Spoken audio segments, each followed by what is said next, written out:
Hello বন্ধুরা, welcome back. আশা করি সবাই ভালো আছো and you are practising every single day. আজকের ভিডিওতে আমি কয়েকটা কনফিউজিং প্রেপোজিশন নিয়ে আলোচনা করব, যাতে করে স্পোকেন ইংলিশে ওই প্রেপোজিশনগুলো ব্যবহারের সময় আমাদের কোনো কনফিউশন না থাকে। সো এই প্রেপোজিশনগুলো above, below, over, under, underneath, এগুলো খুবই কনফিউজিং, নিজেদের মধ্যে কনফিউজ ক্রিয়েট করে যে কোন জায়গায় অ্যাভাব হবে, কোন জায়গায় ওভার হবে, কোন জায়গায় বিলো হবে, কোন জায়গায় আন্ডার হবে। সো আজকের ভিডিওতে সমস্ত ডাউট ক্লিয়ার করে প্রিপোজিশন অফ প্লেস মানে জায়গা বোঝানোর জন্য এই প্রিপোজিশনগুলো যেন ঠিকঠাক সঠিকভাবে আমরা ব্যবহার করতে পারি, এবং আলোচনার পর তোমরা নিজে থেকে চেক করবে তোমরা কতটা বুঝলে এই 11টা ফিল ইন দ্য ব্ল্যাঙ্কসে কারেক্ট প্রিপোজিশনগুলো প্লেস করে।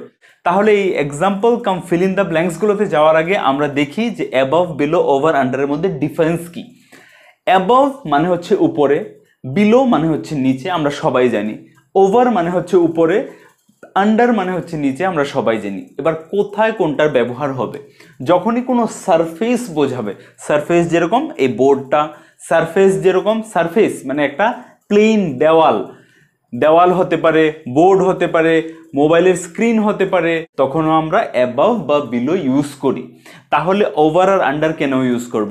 ওভার আর অ্যাবাভের মধ্যে এতটুকু ডিফারেন্স, অ্যাবভ বোঝায় যে কোনো একটা জিনিসের পজিশন বোঝাতে, মানে একটা জিনিসের জায়গা বোঝানোর জন্য, আর ওভার ব্যবহৃত হয় একটা জিনিসের জায়গা কাম ডাইরেকশন বোঝানোর জন্য। মানে একটা জিনিস যখন কোনো ডাইরেকশনে মুভ হচ্ছে তখন ওটাকে আমরা ওভার বলি। মানে কোনো কিছুর উপর দিয়ে, আমি টেবিলটার উপর দিয়ে লাফালাম, এই যে লাফালাম, এখানে আমি উপরে এসে বসে গেছি না, বা আমি উপরে এভাবে ঝুলছি না, মানে হভারিং করছি না, ঠিক আছে, আমি উপর দিয়ে লাফিয়ে চলে গেলাম, এরকম সময় ওভার হবে। কিন্তু আমি যদি এটা বলি যে টেবিলের ঠিক সোজাসুজি উপরে ফ্যানটা আছে, তখন আমি কিন্তু বলতে পারবো যে অ্যাবাভ। বুঝতে পারছো ডিফারেন্সটা? বুঝো। 99% ক্ষেত্রে ওভারের ব্যবহার হবে যখন একটা বস্তু আরেকটা বস্তুর অনুসারে মুভ করছে। ম্যাক্সিমাম ক্ষেত্রে উপরের বস্তুটা মুভ করে, কিছু কিছু ক্ষেত্রে এরকমও হয় যে উপরের জিনিসটা স্ট্যাটিক আছে কিন্তু নিচের জিনিসটা মুভ করছে, তখনও আমরা ওভার ব্যবহার করি, যেটা আমরা এক্সাম্পলের সময় দেখব। তাহলে মেইন পয়েন্টটা বুঝে রাখো যে অ্যাবভ সবসময় একটা স্ট্যাটিক, একটা জিনিসের পজিশন বোঝানোর জন্য, একটা জিনিসের অবস্থান বোঝানোর জন্য আমরা অ্যাবভ বলি উপরের ক্ষেত্রে। আর ওভার বলি যখন একটা উপরেই আছে কিন্তু সেটা মুভ করে গেল, যেরকম মা ছেলেকে ব্ল্যাঙ্কেট পরিয়ে দিল, এরকম ক্ষেত্রে যখন একটা জিনিস উপর দিয়ে এনে দেব তখন আমরা ওভারের ব্যবহার করব। আচ্ছা, এবার বিলো আর আন্ডার। অ্যাবাভের মতোই বিলো সেম পজিশন বোঝানোর জন্য, আন্ডারও পজিশন বোঝানোর জন্য, কিন্তু আন্ডার আর বিলোর মধ্যে ডিফারেন্স এটাই যে বিলো সেম, যেটা বললাম শুরুতে, প্লেন সারফেস হতে পারে, কোনো দুটো বস্তু হতে পারে, কোনো একটা লিস্টে উপর নিচে হতে পারে। পরীক্ষার লিস্টে রেজাল্ট বেরিয়েছে, তোমার নাম উপরে আমার নাম নিচে, ওইখানে আমরা অ্যাবাভ বিলো ইউজ করব। কিন্তু আন্ডার তখন ব্যবহার করব যখন জিনিসটা, মানে যেটা নিচে আছে, আন্ডার মানে তো নিচে, এবার নিচে যে জিনিসটা আছে সেটা অ্যাটলিস্ট দুই সাইড দিয়ে কাভার আছে। মানে উপরে কিছু একটা জিনিস আছে, যেরকম বললাম আমি আন্ডার দ্য ট্রি, মানে my mother is sitting under the tree, আমার মা ওই গাছটার নিচে বসে আছে। বলতে পারো একটা 3D বস্তু, মানে একটা সিঙ্গেল সারফেস বস্তু না, মানে যে বস্তুটা আছে, যে বস্তুটার নিচে রাখা আছে আমি বলছি, সেই বস্তুটার দুটো বা তিনটে ডাইমেনশন আছে। যেরকম একটা গাছ 3D অবজেক্ট, তো একটা লোক যদি বসে থাকে, গাছটা অনেক, গাছটার পরিধি অনেক, যে লোকটা বসে আছে তার আন্দাজে গাছটার পরিধি অনেক। এরকমভাবেই টেবিলের নিচে বিড়ালটা বসে আছে, সো টেবিলটা অনেক পরিধিতে আছে, বিড়ালটার আন্দাজে টেবিলটা অনেক বড়। সো এরকম কন্ডিশনে, এরকম অবস্থাতে আমরা আন্ডার বলি। আর নেক্সট হচ্ছে আন্ডারনিথ। আন্ডারনিথ হয় যখন লেয়ারের কথা হয়, কোনো একটা বস্তু অন্য একটা বস্তুর নিচে তো আছে কিন্তু সেটা লেয়ারে লেয়ারে লেগে আছে। যেরকম আমি টি শার্টের নিচে স্যান্ডো গেঞ্জি পরেছি বা জ্যাকেটের নিচে টি শার্ট পরেছি, ওই রকম ক্ষেত্রে আমি আন্ডারনিথ বলতে পারি। বা আমি বলতে পারি তোষকের নিচে টাকা রাখা আছে, সো টাকাটা আর তোষকটা একটা আরেকটা লেয়ারে লেগে আছে। এরকম জিনিস যেটা একটা আরেকটা নিচে থাকবে কিন্তু আন্ডার বা বিলো হবে না, কেন? কারণ একটা আরেকটা লেয়ারে লেগে আছে, তখন আমরা আন্ডারনিথ ব্যবহার করব। এবার এই 11টা এক্সাম্পলের মাধ্যমে যখন আমরা ডিসকাস করব তখন সমস্ত ডাউটগুলো ক্লিয়ার হয়ে যাবে। আর তোমরা চেষ্টা করো যেন আমি উত্তর দেওয়ার আগে তুমি উত্তর দিতে পারো। সো ফার্স্ট এক্সাম্পল দেখো, the picture dash the wall clock need to be cleaned. Bangla অর্থ হচ্ছে দেওয়াল ঘড়ির নিচের ছবিটা পরিষ্কার করতে হবে। দেওয়াল ঘড়ি, দেওয়াল ঘড়ি আছে, ওর নিচে একটা পিকচার আছে, পিকচারটা নিড টু বি ক্লিনড, ওটাকে পরিষ্কার করতে হবে। এখানে কি আসবে? বিলো আসবে না আন্ডার আসবে না আন্ডারনিথ আসবে? I hope you guessed it correctly. এখানে যেহেতু এটা প্লেন সারফেস দেওয়াল, সেহেতু বিলো আসবে। So the picture below the wall clock need to be cleaned. এরকম করে দেওয়ালে যা কিছু থাকুক, আমি একটা এক্সাম্পল দিলাম, এবার দেওয়ালে যা কিছু থাকুক, আমি যদি বলি ওই দেখো টিউবলাইটের নিচে একটা টিকটিকি, see there is a lizard below the tubelight, below the tubelight. বা ওই দেখো ছবিটার উপর একটা প্রজাপতি বসে আছে, ছবিটার উপরে, ছবিটার গায়ে না, যদি ছবি, এটা ছবি আর ছবির উপরে এইখানে বসে আছে প্রজাপতিটা, ছবির উপরে বসে আছে, তাহলে এটা হয়ে গেল on the picture. See there is a butterfly sitting on the picture, যদি ছবিটার উপরে বসে থাকে। কিন্তু এখানে উপরে বলতে যদি আমি এরকম বোঝাই যে ছবির উপরে, ছবিটা দেওয়ালে লাগানো আছে, ছবির উপরে এরকম জায়গাতে একটা প্রজাপতি বসে আছে, তাহলে কি হবে? See there is a butterfly above the picture. তো এই হচ্ছে ডিফারেন্স। যদি ছবির উপরে মানে ছবির গায়ে কিছু বসে থাকে তখন আমরা বলছি অন দ্য পিকচার, যদি ছবির উপরে কিছু বসে থাকে আমরা বলছি অ্যাবভ দ্য পিকচার, যদি ছবির কিছু নিচে থাকে আমরা বলছি below the picture. Clear? Next, Bhongir fort is 609.6 metre dash the sea level. Sea level MSL মানে মিন সি লেভেল, যেটা আমরা সমুদ্রের পৃষ্ঠ যেটা হয় কোনো পাহাড় বা কোনো জায়গাতে, ওইটার রেফারেন্স নিয়ে মাপা হয়।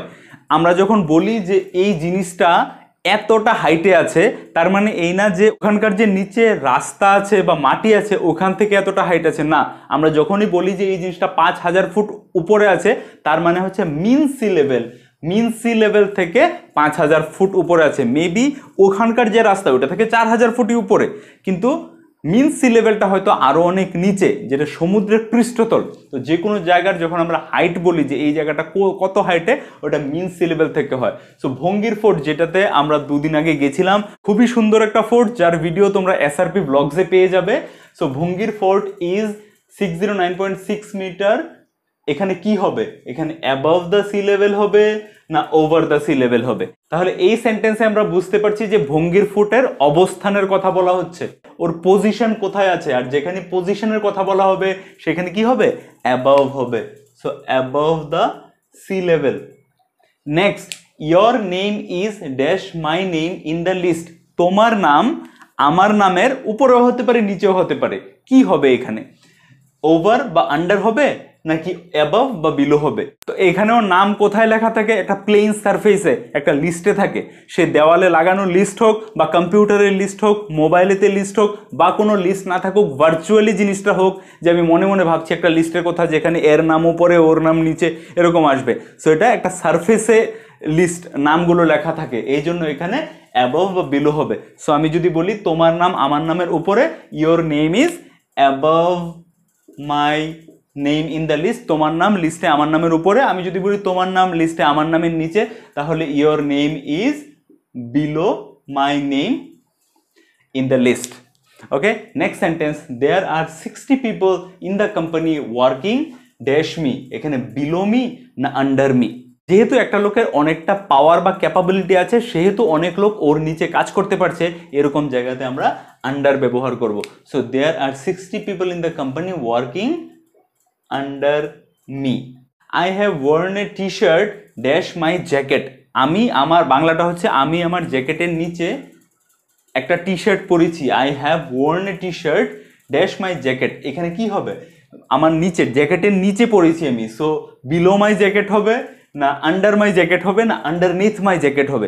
একটু আগেই তোমাদেরকে এক্সাম্পলে বলেছিলাম যে যখনই কোনো কিছু লেয়ারে নিচে থাকবে, নিচের জিনিসটা উপরের জিনিসটার সাথে একদম লেয়ারে লেগে আছে, তখন আমরা আন্ডারনিথ বলবো। So I have worn a T shirt underneath my jacket. Next sentence, the letter is there dash the table. The letter is there dash the table. এবার আমি যদি বাংলাটা বলি যে চিঠিটা টেবলের উপরে আছে, দ্য চিঠিটা টেবলের উপরে আছে, তাহলে কোনো জিনিস যদি সারফেসের উপরে থাকে তখন কি হয়? তখন কি অ্যাবাভ হবে না ওভার হবে? কিছুই হবে না। আমরা গত ভিডিওতে দেখেছিলাম যে অন হবে, কোনো সারফেসের উপরে যদি কোনো জিনিস রাখা থাকে তখন অন হবে। সো আমরা এখানে অনের ক্লাস আজকে করছি না, এই জন্য আমি বাংলাটাকে চেঞ্জ করে দিলাম যে the letter is there dash the table, চিঠিটা টেবিলের নিচে আছে। তখন কিভাবে বলবে? আমি যেরকম বলেছি যে যখন উপরের বস্তুটা বড় হবে, ডাইমেনশন থাকবে ওর, আর ওর নিচে কিছু আছে, তখন ওখানে আমরা আন্ডার ব্যবহার করব। So the letter is there under the table. Clear? Next sentence, I kept the letter dash the pillow. আমি চিঠিটা রেখেছি পিলোর নিচে, বালিশের নিচে। I kept the letter dash the pillow. আমি চিঠিটা বালিশের তলায় রেখেছি। এবার এখানে তলায়টাকে কি বলবে? বিলো বলবে না আন্ডার বলবে না আন্ডারনিথ বলবে? এখানে সেম জিনিসটা চলে এসছে যে আমি যদি স্পোকেন ইংলিশের ক্ষেত্রে বিলো বলি তাহলে কেউ আমার ভুল ধরতে যাবে না, বাট আমি যদি কারেক্ট প্রেপোজিশনের ইউজ করতে চাই তাহলে সেখানে হবে কি? Underneath. So I kept the letter underneath the pillow. Next sentence দেখো, there is a bridge dash the river. The river is dash the bridge. Okay, আমি বলছি ব্রিজের নিচে একটা নদী আছে, নদীটা ব্রিজের উপরে। The river is dash the bridge. So সেন্টেন্সটাকে আমি দুভাবেই লিখলাম যাতে করে তোমরা এটা বুঝতে পারো যে কোথায় কোনটা হবে, নিচে বললে কোন প্রিপোজিশনটা হবে, উপরে বললে কোন প্রিপোজিশনটা হবে। আরেকবার লক্ষ্য করো, দেয়ার ইজ এ ব্রিজ, একটা ব্রিজ আছে, ড্যাশ দ্য রিভার, নদীর উপরে, নদীর উপরে। এবার নদীর উপরে কিছু থাকলে আমি অ্যাবাভ লিখতে পারি, কারণ নিচে নদী আছে, উপরে ব্রিজ আছে, অ্যাবাভ লিখতে পারি। এখানে যেহেতু একটা জিনিস চলমান, মানে নদীটা চলছে, সেহেতু আমি এখানে অ্যাবাভ লাগাবো না, এখানে আমি ওভার লাগাবো। So there is a bridge over the river, there is a bridge over the river. Next sentence দেখো, দ্য রিভার ইজ, নদীটা হচ্ছে ড্যাশ দ্য ব্রিজ, ব্রিজের নিচে। এখানেও ব্রিজটা 3 ডাইমেনশনে আছে, ব্রিজটা অনেকটা জায়গা ঘিরে আছে যার নিচে দিয়ে নদী বইছে। সো আমরা ইজিলি এখানে আন্ডার দ্য ব্রিজ লিখতে পারবো। Vultures are flying dash the cricket stadium. Vulture মানে কি? শকুনি পাখি। So vultures are flying dash, এখানে অ্যাবাভ হবে না ওভার হবে? সো সেম জিনিসটাই আমি বলবো, যদি শুধুমাত্র স্পোকেন ইংলিশে আমি গ্রামারে কোনো কনসেন্ট্রেট করছি না তাহলে আমি অ্যাবাভও লাগাতে পারবো, ওভারও লাগাতে পারবো, কেউ কোনো ভুল ধরা পড়বে না। কিন্তু আমি যদি গ্রামাটিক্যালি মোর কারেক্ট করতে চাই তাহলে ভালচার্স আর ফ্লাইং, যেহেতু এটা মুভেবল, ওটা ডাইরেকশন, এই যে এরোগুলো দিয়ে মনে রাখবে যে ওভারটার উপরে ডাইরেকশন মানে কোনো জিনিস একটা মুভ করছে, আর অ্যাবাভটা হচ্ছে কোনো একটা ফিক্স জিনিসের কথা বলছি। তো যেহেতু শকুনিগুলো ফ্লাই করছে সেহেতু আমি এখানে ওভার লাগাবো। So vultures are flying over the cricket stadium. আমি যদি বলি ফ্যানটা আমার মাথার উপর, ফ্যানটাও মুভ করছে না, আমিও মুভ করছি না, তাহলে ওখানে আমি অ্যাবাভ লাগাবো। The fan is above my head. On my head বলবো না, অন হলে কিন্তু একদম ফ্যান এসে বসে গেছে মাথায়, এরকম হয়ে যাবে। ওকে, সো দ্য রুফ, ছাদটা আমার মাথার উপরে, the roof is above my head, fan is above my head. But the bird is, একটা পাখি, অ্যাবাভ মাই হেড হবে না, কারণ পাখিটা এরকম হয় না যে এভাবে দাঁড়িয়ে আছে আমার মাথার উপরে হভার করছে, এভাবে দাঁড়িয়ে হেলিকপ্টার মতো, এরকম হয় না, পাখিটা মাথার উপর দিয়ে উড়ে যাচ্ছে। So the bird is flying over my head. Next sentence দেখো, love is dash money and money is dash love. টাকা হচ্ছে, love is dash the money, ভালোবাসা টাকার উপরে। এখানে বাংলাটা এরকম হচ্ছে, ভালোবাসা টাকার উপরে এবং টাকা ভালোবাসার নিচে, মানি ইজ ড্যাশ লাভ। সো এখানে লাভ ইজ অ্যাবাভ মানি বলবে না লাভ ইজ ওভার মানি বলবে? অবশ্যই এখানে কোনো জিনিসটাই উঠছে না বা কোনো জিনিসটাই ডাইরেকশন শো করছে না, দুটোই একটা চিন্তাধারার কথা হচ্ছে। এখানে কোনো জিনিসও নেই, সেটা চিন্তা, একটা ইমাজিনারি সিচুয়েশন। কিন্তু ইমাজিনারি সিচুয়েশনে দুটা জিনিস, একটা কোনটার উপরে কোনটা নিচে, এরকম জিজ্ঞেস করা হচ্ছে। যেহেতু ভালোবাসা টাকার উপরে বলতে চাইছি সেহেতু love is above money and money is under হবে না, money is below, below love. Next sentence, the sky is dash our head, the sun is passes dash our heads at noon. এই এক্সাম্পলটা আরো বেশি বোঝার জন্য এই দুটোকে above R over। the sky is কি হবে, স্কাইটা কি মুভ করছে? আমি যদি এখানে দাঁড়িয়ে থাকি, স্কাইও দাঁড়িয়ে আছে, তাহলে আমি কি বলবো? the sky is over my head বলবো না, above my head। এখন যেমন আমার মাথার উপর কি আছে, ছাদ আছে, so the roof is above my head। সেরকম করে আমি যদি খালি জায়গায় গিয়ে দাঁড়াই তাহলে the sky is above my head, above হয়ে গেল। এবার সেকেন্ড সেন্টেন্সটা দেখো, এটা আরো মজাদার। The sun passes dash our head at noon. এটা বলো কি হবে? দ্য সান পাসেস, সূর্য চলে যায়, সূর্য যায়, আওয়ার হেডস অ্যাট নুন, মানে দুপুরবেলায় সূর্য আমাদের মাথার উপর দিয়ে যায়। এইখানে কি হবে? এখানে অ্যাবাভ হবে, মানে সূর্য আমার মাথার উপর দিয়ে যায় দুপুরবেলা। তো এইখানে the sun passes above our heads at noon হবে, না the sun passes over our heads at noon হবে? অবশ্যই যখন পজিশন বোঝায়, যেটা স্কাই এর ক্ষেত্রে হলো, তখন আমরা অ্যাবাভ ইউজ করলাম, কিন্তু যেহেতু সূর্য পাস করে চলে যায় দুপুরবেলা আমাদের মাথার উপর দিয়ে, সেহেতু এখানে কি বলবো? ওভার হবে। So the sun passes over our heads at noon, সূর্য দুপুরবেলা আমাদের মাথার উপর দিয়ে যায়। যারা স্ক্রিনশট নিতে চাও নিয়ে নাও, 1 2 3। ওকে, আশা করি আজকের ভিডিও থেকে এই যে কনসেপ্টটা above, below, over, under, underneath, পুরো কনসেপ্টটা ক্লিয়ার হয়েছে। এবার বেঝিঝক গ্রামারের চিন্তা না করে এই জিনিসগুলো নিয়ে তোমরা প্র্যাকটিস করো, নতুন নতুন সেন্টেন্স বানাও অ্যান্ড প্র্যাকটিস এভরি ডে।